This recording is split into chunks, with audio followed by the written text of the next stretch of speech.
gigising ka sa gabi, yung parang sakit sa ngipin, di ba? Parang manhid na hindi mo maalam kung anong dapat mong gawin.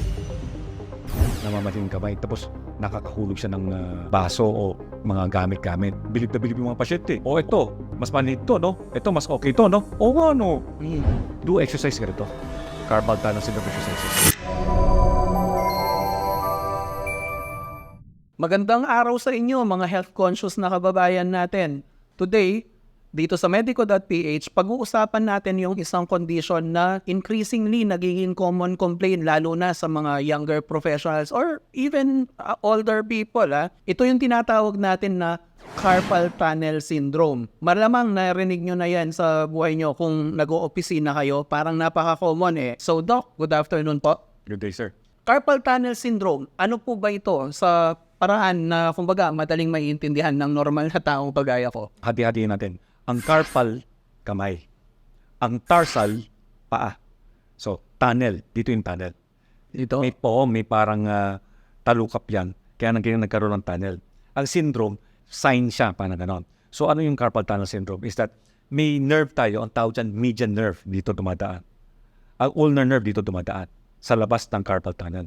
So, may tunnel siya, doon dumadaan ang mga litid natin, mga tendons natin, ligaments, pumapasok, pati yung median nerve, na nagsusupply sa 1, 2, 3, and a half Na fingers. na fingers.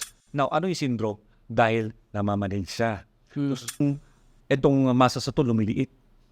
Tapos, habang naghahawa ka ng kape, nahuhulog mo yung baso. That's carpal tunnel syndrome. So, mas pamamanhin po siya kesa pananakit at panghihina ho. Yun po ba yung ibig nating sabihin? Dalawa, may pamamanhid tsaka panghihina. Pero mas disturbing yung pamamanhid. Tapos, gigising ka sa gabi, yung parang sakit sa ngipin, di ba? Parang manhid na hindi mo maalam kung anong dapat mong gawin. Yun ang carpal tunnel. Carpal tunnel syndrome. So, Doc, usually ho, ano po yung mga common na signs para malaman ng tao na hindi lang basta panghihina o pananakit yan na carpal tunnel syndrome na pala? Okay, usually, sinasabi ng pasyente, sa gabi, o pagkagising niya, nagigising siya, namamanhid yung kamay niya. Tapos, habang nagtatrabaho siya, namamanhid yung kamay. Tapos, nakakahulog siya ng baso o mga gamit-gamit. Yun. Carpal tunnel syndrome. So, kung nararamdaman natin yung mga combination ng mga ganyan, mas maganda magpatingin tayo sa doktor. Doc, usually, anong klaseng doktor ang hahanapin natin pag ganyan? General practitioner po ba or may specialista na mas magandang puntahan? Ang carpal tunnel syndrome kasi sobrang common. Kaya nga, general practitioner is okay. Then, lumalapit sila sa neurologist, sa rehabilitation medicine doctor, and then orthopedic doctors, or hand specialist. Okay, so maraming pwedeng puntahan at mag-diagnose mo nito. Usually po, paano po natin nadadiagnose to? Sa physical exam po ba malalaman na natin? Okay. Usually, physical exam, nalalaman na natin. Kasi, yung history pa lang, sasabihin niya, pagising sa umaga, namamanhid. Tapos, gagalan ako. Yan ang shake test ang tawag doon eh. Tapos, namamanhid ko yung 1, 2, 3, tsaka kalahati. Ay, nako, eksakto. Then, gumagawa kami ng examination. Number 1, yung sensory, yung sensation niya.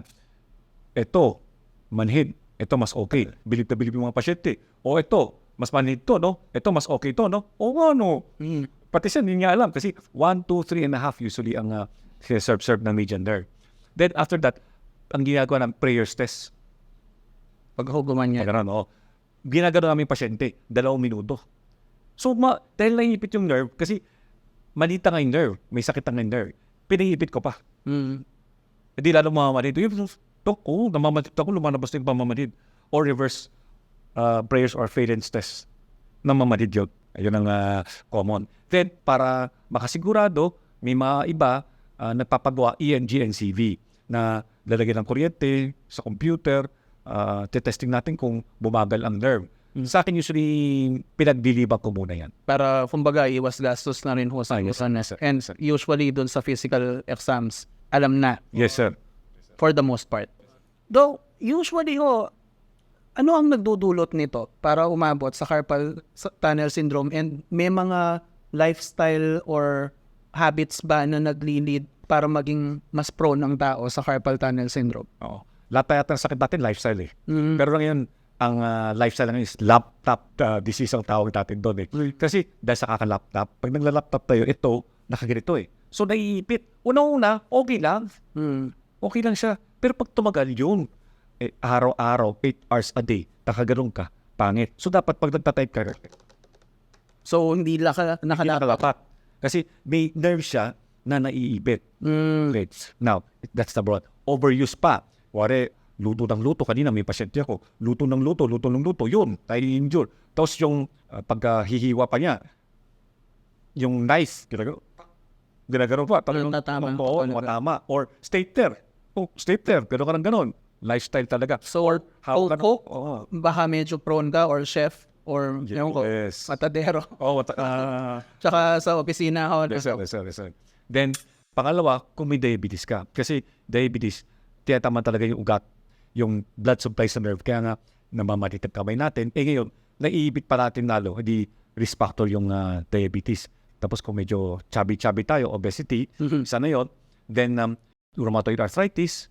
And lastly, ito, pag fracture, waring nahulog ka, Napilay. napilay, yun mas prone tayo sa carpal tunnel syndrome. So, everything except dun sa fracture, lifestyle driven. Yes, sir. Ito, Yes, sir. carpal tunnel syndrome. So, siguro naman, dun sa causes na yun, medyo ma-figure out na natin ano yung ways to prevent it. So, sabi nga ni Doc, iwasan yung impact or yung matagal na lapat nito and iwas tayo sa masasamang pagkain na nagkakos ng diabetes natin.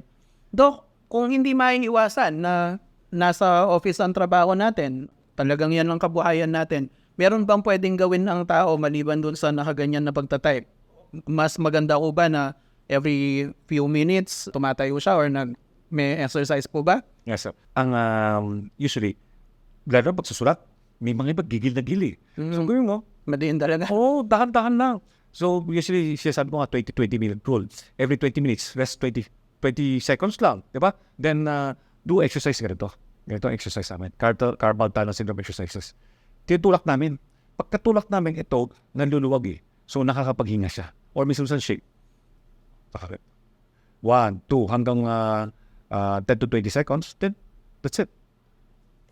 Very simple pala. Very simple. Tapos, kapag medyo chubby ka, pagtatayo kayo, huwag kayo tatayong ganito.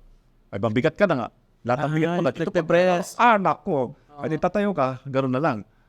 Eh baka hindi makatayo. O yung problema, pahila na ng tuyo. Kasi pag mape-pressure Hindi na nung may injury yung carpal tunnel mo. Baka, in short, magpagaan ka. Yun yung best talaga dito. Okay. So, Doc, assuming na dahil dyan, maaring hindi tayo aware sa mga risk factors ng pagkakaroon ng carpal tunnel syndrome at nagkaroon tayo ng carpal tunnel syndrome, usually po ba ano yung may expect ng tao pag nagpatingin siya sa doktor and ano yung nilalapat na treatments ho dito? Okay. So, pagdating sa clinic, in-examine namin, sensory, history muna, then sensory, then motor. Minsan, ito, di ba, may medyo pabilog to. May mga ba nagpa-flat. Yung grabe-grabe na, nagkakaroon uka. Yung muscles mahina na. Pag ginagano namin, ang hina. Hindi na maitaas. Usually ho, Doc, ang mga Pilipino, hinihintay nila magkauka bago nila sabihin, ay, may carpal tunnel ako. Pero okay, then after that, ang ginagawa namin, therapy namin. Sa therapy, ang ginagawa namin, pinapalubog namin sa tunaw na paraffin. Ang tawag dyan, paraffin wax bath. Hindi siya, mainit siya, pero hindi siya nakakapasok kasi meron siyang content na hindi nakakapasok. Yung oil, pagka babad, then ilang dips, mga 7 times, tapos nalagyan namin ng balot, nakagaro siya ng 20 minutes. Ang sarap to. So, hindi masakit to. Hindi katulad nung nakikita nyo sa balita na pinaparaffin test, yung mga nagpapunta. Iba yun. Oo, masakit yun. Masakit diba? yun. Ito sa amin, may mineral oil. Okay, so, ito, masarap to. Huwag kayong matatakot doon. Then, lalagyan namin ultrasound. Yung ultrasound kasi, sa research na yung ultrasound, nakaka-hasten ng healing ng median nerve. Exercises, then misa-misa nga, naglalagay kami ng laser. So, yun ang mga yun nakakatulog. Then, usually binibigay ko anti-inflammatory. Gamot ho ito. Gamot ng mga ibuprofen, naproxen. Nakakasira kidneys, kaya nga ako mga 5 days lang para matagal yung pamamaga. Mas instant relief siya. So, kung short term lang, wala namang epekto sa kidneys yan. Wag lang. Wag lang. Siyempre, Grabe. Yes, sir. Then, tuturuan namin kung anong bawal, anong hindi bawal, masipag sila sa pagluluto, magbawas or tumigil. So, same with sa office, yung movements talaga natin. Doc, so we understand, I guess most of the cases are treatable with just therapy, no? Na non-invasive na mga procedures. Meron po bang mga cases ng carpal tunnel syndrome kung saan higit pa doon yung kakailanganin? Kasi minsan may naririnig tayo na ooperahan. Totoo po ba itong mga ganito? Yes, sir. Totoo nga, sir. So, mangyayari, kapag bigyan na tayong gamot, tapos, usually, may mga iba nga, nagbibigay kami mga gabapentin, mga pregabalin para mabawasan ang yung pangingilo, maiwasan ang pangingilo nila. Then, kung talagang masakit pa rin, kahit na nag-therapy na tayo, usually ni-refer natin sa orthopedic doctors or hand specialist doctors na mag-inject ng steroids. Then, kung talagang wala pa rin, ang ginagawa niya yung release. Kasi may tunnel siya, ang gagawa siya lang ng isang Z para lumuwag, para makahinga yung nerve. Ito po bang release na to, surgical na yung Surgical yun. Okay. So, kailangan yung hand surgeon ng gagawa. Okay. So, wag naman sana. Siguro ko, maliit na percentage lang ng mga kaso yung nauuwi sa surgery, no, Doc? Yes, sir. Saka, sa minsan, pag talagang grabe na, may mga iba ayaw magpa-opera eh. Okay lang naman eh. Ang pangit lang is may uka, saka minsan nakakahulog lang. Pero hindi yung sobrang grabe na debilitating na nagkakaroon ng Hindi na makapaghanap buhay siguro. No? So, Doc, ngayong alam na natin yung mga treatments, mainly therapy, and in some cases, wag naman sana, ma-surgery. Usually po, ano yung prognosis natin for both treatments ng carpal tunnel syndrome? Usually naman, maganda naman prognosis. So, gumaganda naman after therapy. Like kung nag-surgery, usually after 3 days, napapansin na okay na eh. No. Pero siyempre, meron mga failed surgery. Konting percentage lang naman yan. Okay. Hopefully, get a reputable hand surgeon. Ideally, someone who really specializes sa hand, and then hopefully okay yung ninyo, yung surgery nyo sa kanya. Doc, after surgery po ba kailangan pang i-rehab yung kamay? Usually, kung masakit pa rin yun, pupunta sa amin, therapy namin para mabawasan ang sakit. Okay, so hindi naman dahil nagpa-opera ka, yun na yun. Minsan, kakailanganin pa rin ng konti lang na rehab, no, Doc? Okay, so yun lang siguro for today yung tungkol natin sa carpal tunnel syndrome. It's a common disorder according to Dr. So dahil sa lifestyle na ng tao ngayon, maaring dati hindi, di ba? Nung mga 90s, 80s, parang alien concept pa eh. Ngayon, napaka-common na dahil sa nature ng trabaho natin. Pero hindi natin maiiwasan. Kung meron, magpa-therapy. Kung hindi tumalab, magpa-surgery. Pero the best pa rin, sabi nga ni Doc Anthony So, yung prevention natin na napag-usapan na natin kanina. So with that, dyan muna titigil ang program natin for today. We'll move on to other topics in the following weeks. Pero for the meantime, ingatan nyo ang mga sarili nyo. Stay safe, stay healthy. Ito si Glenn ng Medico.ph along with Dr. Anthony So saying bye-bye and see you sa next episode.